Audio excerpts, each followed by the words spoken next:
So it was really it was something funny. I have the lower third where it's like Q Mark Crusaders Rehab.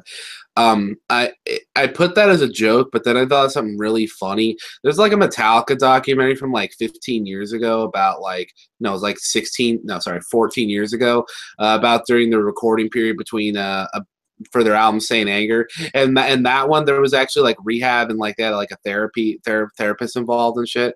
And I'm just and I bring that Funny up for the because album being called Saint Anger. yeah, so it's like so after I typed that, I imagined the whole episode again in my head, but instead of like I don't know, the Cutie Mark Crusaders, Thunder Lane, and Rumble, it's the dudes from Metallica and like Dave Mustaine. And like Dave Mustaine is Rumble because he's still pissed at Metallica or the CMC for kicking him out of the band like 20 years ago. And Wasn't that just Jason Newsted a similar story? oh yeah, Jason Newsted too. Crap. Well, I was trying to think. I'm trying to think who like the big brother figure for like Rumble would be because Dave Mustaine didn't have that, but him and the guys from Metallica really liked Motorhead. So I'm imagining Lemmy Kilmister is talking all the time, and he's like, "Oh, Rumble Mustaine, you've got to draw the ace of spades and I don't know, get out of the house more." Bam, bam, bam, bam, bam, bam. And Dave The Mustaine is Ace of Spades. and Dave Mustaine's like, but I want to be a good guitarist. I don't want to be anything else. And then you've got I want to be a thrash metal guitarist. And then you've got the Metallica guys going, well, okay, you could be a thrash metal guitarist, or you could be like us and play with styles. You can be a hard rock guitarist. You can be a heavy metal guitarist. You can be a rock and roll guitarist. You can do all this other stuff. You could have variety, dude. And then Dave Mustaine's just like, no, I only shred. And God, yeah. you made me think of that one scene from Wayne's World where they're just like, excellent. Excellent. I'm just saying, imagining this whole episode as it takes place with Metallica, Lemmy, and Dave Mustaine is amazing, and I really love that. That's how my mind works sometimes. Yep. So this episode, I feel like it's a continuity of the what was the one journal episode. I forget its name for some reason. Hold on, one quick sec. That's what he does when he yeah. So I feel like they've kind of written themselves into a hole with this cutie mark thing. Like I feel like if they never ever talked about it, it'd be fine. But like, Rumble's pretty valid point in this whole episode is like once you get your cutie mark, you're put in a box for forever. And then immediately after he said that, Alice in Chains came on in my head. I'm the man in the box. And again, I really like that. That's how my brain works. So. Well, then there's also Trapped in a Box by No Doubt. But anyway, so the episode tries to paint Rumble and actually not the right, but more the sympathetic light because he's like, hey, dude, I don't want to just do one thing forever, even though Rumble turns out to kind of be a hypocrite because he's like, he already has the one thing he wants to do forever. I just feel like they could have used different terminology like boxed in because that they try to because between this episode, the Magical Mystery Cure, and Starlight Glimmer's debut, there's this area of people clearly in Equestria that view cutie marks as a type of curse. And in Starlight Glimmer's case, it wasn't so much because they're forced to do one thing forever. She just felt that it could give someone too much or too little individuality. In Rumble's case, he doesn't want to just do in Rumble's actual case, it was he didn't want a cutie mark to take away from the thing he wanted to do most in the world. But what he tries to paint early on is he doesn't want a cutie mark to take away from the other possibilities, and he points that out to the CMC by saying like once you do it there forever. And then Applebloom's like, well, I still like to do stuff as a core, and he's like, when's the last time you did that? And then Applebloom is like, okay, yeah, fuck you too. The point I'm trying to get to is that I feel like they don't know. Because if you notice midway through the episode, they kind of just drop the cutie mark debate just to bring in Thunderland and have some heartwarming moments with Rumble. And I'm just like, I feel like they shouldn't even try touching the cutie marks again, because they could try to make it. Then again, thinking about it from this perspective, this is the mentality of a child here. So you gotta think that he has a different perspective than most of the other, ideals of a cutie mark, because his brain hasn't developed to that point yet.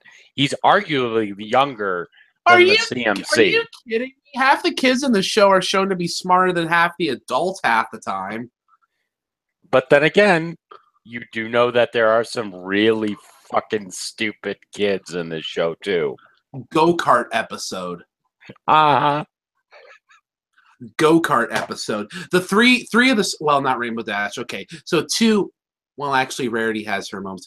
1.5 of the smartest smartest members of the main 6 were turned into total idiots for 24 minutes, and the CMC, well, they became idiots too because they just didn't, they just didn't talk to him. But yeah, go-kart episode. Anytime you want to tell me there are smart people in the show, go-kart episode. Or Three's a Crowd. That one's not on the cast. That one's on the writers. Point I'm trying to make is that I don't know where they're trying to go with this cutie mark thing, because every case they brought up against cutie marks makes more sense than the cases for cutie marks. And CMC were like, well, just because you have a cutie mark doesn't mean that's the only thing you can ever do. When Magical Mystery Cure showed that your cutie mark literally reprograms your brain. Mm-hmm. I get it, they were switched because of magic BS, so maybe that had something to do with it. But that's just hearsay. I know I'm bringing this up more than the actual. Here. Yeah, I know I'm bringing this up more than the actual episode. Here's the thing: the episode itself was okay. And I swear to God, the song that Rumble sang, the music sounds like the DuckTales theme song. I was actually thinking of West Side Story, believe it or not. West Side Duck Story Tales? No, West Side Duck. No. Yeah, there you go. They're even like trying to snap their hooves in the background, just like. No, okay, no, I'll buy that. The choreography, definitely, but just some of the musical arrangements just sound like the DuckTales. It sounded very Disney, which I swear to God, I swear Daniel Ingram should work at Disney, because that'd be fantastic. Can you imagine Daniel Ingram and Liam Miranda? That'd be awesome, because that dude did Moana and Hamilton, and Daniel Ingram has made some of the coolest songs for the last 7 years. So yeah, the episode, the CMC apparently have one-on-one therapy sessions with people. And what was the name of the kid that drew circles the whole episode? I forget her name, but she is so cute. She wants to draw circles, and she loves drawing circles. And I'm just like, you could be the ring artist for any given Sonic game. Just apply for them. But, oh my God. But just be the ring programmer. You'll be fine. But her cutie mark comes up in the episode, and it's a haiku. And I'm just like, you literally just brought kids to one of the most fascinating but one of the most frustrating styles of poems you can go for. Yeah. Just say it.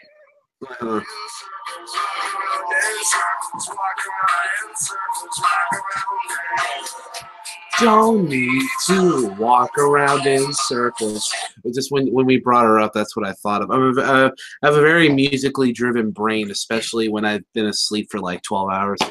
Okay. But yeah, no, it's exactly what John said.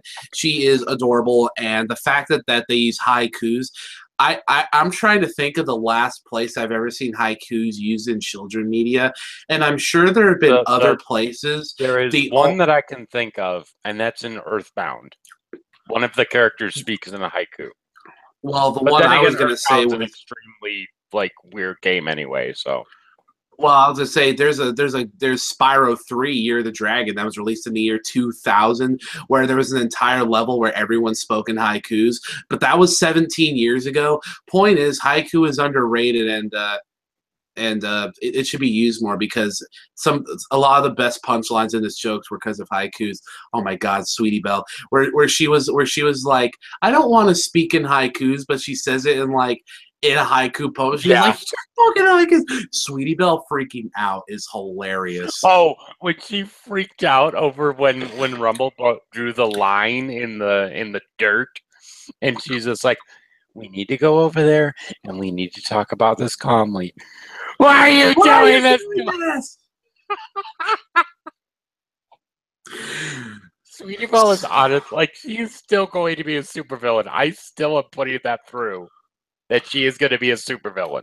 Yeah, she's gonna be like, did you ever see that Batman the Animated Series episode where the episode was that evil little girl, but but it wasn't actually a little girl. Of that was in the fucking like Hall of Mirrors. Yeah, where it turns out she's not a little girl. She's just an old lady with a really, really, really sad medical deformity.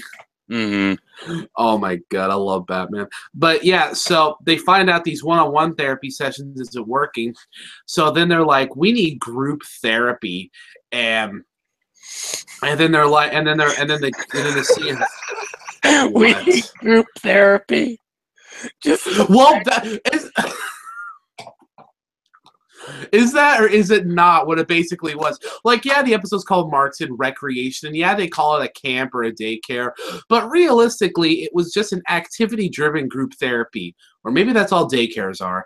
The point I'm trying to get across is that they become therapists for an episode, and then Rumble gets dropped off by Thunderlane, and Thunderlane's like, you know, see you, bro, whatever, and then I thought where they were originally going with this episode, they were going to try to set up like a little brother inferiority complex because there's that little line where he's going to throw the horseshoe and then that one person says, no way he's as good as his brother. And I'm like, oh, okay. But then the episode unfolds and it's like, oh, okay, never mind. He's just he just doesn't want to be pigeonholed into a career he doesn't want. And then it's like, okay, no, wait, never mind. He has a career he wants to be pigeonholed into, but he just doesn't want to be pigeonholed into another career. The wrong career. Yeah, the best part of that is that how life works? Is that how life works? Where it's like you want to be an astronaut, but when you're a kid, you want to be an astronaut, but you're really good with Jenga. So then you start losing every Jenga game and like showing you have no architectural knowledge at all. So you fail all your workshop classes. Oh, well, I'm going to say one of the best things coming from that little montage thing where he's just like doing the whoops routine was where they're on the, they're on the stage and he's just dancing along and he just is like, okay, time to kill myself, just fall off the stage. And then he poses when they look over the stage and it's like, whoops, draw me like one of your French girls. Yeah, I don't know who voiced Rumble, but he was on fire. That was episode. Vincent Tong. Oh, okay. You know, I thought I saw his name, but yeah, I thought that sounded like him. It's not that he has such a recognizable voice. He kind of does and everything, but like, that dude is so good. I'll say this. Apparently, Thunderlane's a Wonderbolt now. Yeah, I don't know when that happened. I don't know when that happened, but I mean. And my wife used it as a way to torment me throughout the episode. She's just like, "Oh yeah, I knew he was a Wonderbolt." When did that happen? I don't know. Unless she's actually got like a way crazier memory than you do. Well, then I look on Wikipedia, like the MOP wiki. Yeah. And I look on there, and it's like I'm going through the list. Holy shit, Thunderlane's on there. She's like, I knew it. I knew it. Yeah, but since when? That doesn't make sense. Maybe because of all the fan fictions and shit like that. I don't know. Well, you know, it's him voicing Thunderlane is definitely a lot better than his last gig as, you know, last century. No, I'm talking about that was the voice of Rumble. Yeah, Vincent Tong, right? Yes, that was Rumble, not Thunderlane.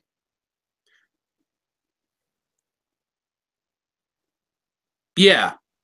No, he voices Flash Sentry too. Yeah. No, you had said it's Oh, okay, my Thunderlane's a bad, my better bad, my game bad. than yeah. But anyway, John, please. I just came out of a mini coma. well, welcome back to the real world. Let's do this. Oh, snap, back to reality. There goes mom's spaghetti. Da, da, da, da, da. So, Rumble has this really cool song, and I just want to point out he's like the second or maybe fourth character. I'm sure someone did it before Starlight Glimmer. He's like the third or whatever character to like lead some anti equestrian everyday life law revolution thing, and that just make. Do you remember back how it was really popular for like 2 years to do the whole new Lunar Republic and like the Celestial Empire stuff? It just reminds me of that, where everyone was convinced that Celestia was actually some corrupt matriarchy or something, and Luna was like whatever. But now that Luna and Celestia are super chill, it's all those fics and that little thing died down. But ever I since don't care Starlight, what you say. New Lunar Republic for life. oh dude, full life, too sweet, bro. But yeah, so it's like, so I'm just saying there are problems in Equestria, okay, and the show has subtly brought forth to them. I mean, all the people that brought up have been proven wrong or whatever, but like. I don't know. I'm not saying that Equestria needs to be, has to have a revolution. I'm just saying if I was God, I'd burn it down for the insurance money by now. Yeah, totally. So, and I do like the ending though. I do like the ending though because you have Thunderlane that is cooking, and it's just like, okay, this is kind of cool. And Rumble's like, where'd you learn that? Oh yeah. Well, when we're at the academy, or not the academy, when we're at our base of operations, meanwhile at the Legion of Doom, we take turns cooking meals. Or the Boo base of operation. Oh my gosh. Why has no one ever made that joke? It's gotta no. They should do that in an episode of Scooby Doo. That would be the best thing ever. Oh my god, that'd be great. So anyway, but whenever they take the Wonderbolts all take turns cooking meals, and I'm like, that's kind of interesting. I like that. And then Thunderlane's like, yeah, well, turns out I really like doing that. So that I may be an awesome Wonderbolt, but that doesn't mean I can't do other things. Wink. And it finally Bow shows Rumble. chicka bow wow. Wait, that's his brother. Trust me, there is clop of it, and it's sad. It really is sad. Hold on, I'm gonna quit the fandom for like the 20th time. But I'm gonna say this: that let's talk a little bit about their relationship with each other. It really genuinely feels like one of those things where the big brother is doing everything he can to like help the little brother grow up properly. Yeah, most times, I feel like most times in shows, they try to in kids shows they try to vilify the older sibling a little bit too much when the little sibling's acting just as much, if not more, of a little shit. Kind of like that was my one hang about that Sweetie Belle and Rarity episode last season, but or was it this season? Whatever. But this one actually felt like Thunderlane actually was coming through as a fleshed out character that it's like you said, really feel like he wants the best for Rumble, and it was because his voice actor was really good. But I just bought it. I just bought everything Thunderlane said. Like he just seemed like a real well stand up guy. Yeah, I agree. So yeah, like I told Snakeskin, after watching the episode, I'm like, I completely forgot to say this at the episode low key did that, and that's awesome. I completely forgot to say at the beginning of this episode that I forgot was my favorite episode of Camp, that one Rooster Teeth show. I was honestly thinking you were going to say Total Drama Island. No, I would have said Camp Lazlo. There you go. Camp Lazlo was awesome. I don't care what Mysterious Mr. Enter or a bunch of those like mid-20, early 30-year-old critics on the review say. Cartoon Network from like 2005 to 2009 still had some good stuff, and Camp Lazlo was one of them. Damn it. Mm-hmm. So, but yeah, it's time to give our scores for this episode. Oh yeah, so yeah, it was all right. I mean, the thing I talked most, I mean, there wasn't a whole lot that happened. Like there was a lot that happened, but it was all most of it for me was all just little bits and gags. Like Sweetie Belle freaking out was great. Thunderlane and Rumble was that was nice to see. The resolution was kind of cool, I guess. I don't know, like it's 8. It was above average, but you know, it was yeah, let's just say it was an above average episode. So what would you rate it then? 8. I said an 8. Oh, okay. I give this a 7.5. You know, actually, no. I'm gonna go for an 8 as well. This had an interesting dynamic between the two brothers. Conflict, while kind of 4-step points, felt very believable, especially for this kid. Because honestly, throughout the most of the episode, Rumble was a little shit. Yeah, but he was funny at least. Yeah, exactly. So, yeah, this was a good episode. I really liked this episode. Great, like there was, mate. I rate 8 out of 8. Like there was never a point in this episode where Rumble was like -5 stars, but there was also never a point in the episode where I felt like they should put him in Smash Brothers. Like it was, he was all right. He was just there. He was just there, but he was a little more than just there. I mean, he was helping drive the episode, and when he was on screen, it wasn't wasted, so that's a plus. Mm-hmm. So yeah, we will be seeing quite a bit this coming week. I'm hoping to do the next episode coming through probably within the next day or so, hopefully, if we can coordinate our schedules. And then next Saturday, we have the movie. Watch the vlog, by the way. It's pretty awesome. It's gonna be. I haven't seen it yet. It's good. I'm gonna see it today. It's gonna be sick and extra thick. It's gonna be lit, fam. I just saw it yesterday. It's very good. So it's gonna be total 100% okay. Crying emoji. Snap back to reality. Oops, there goes Pinky.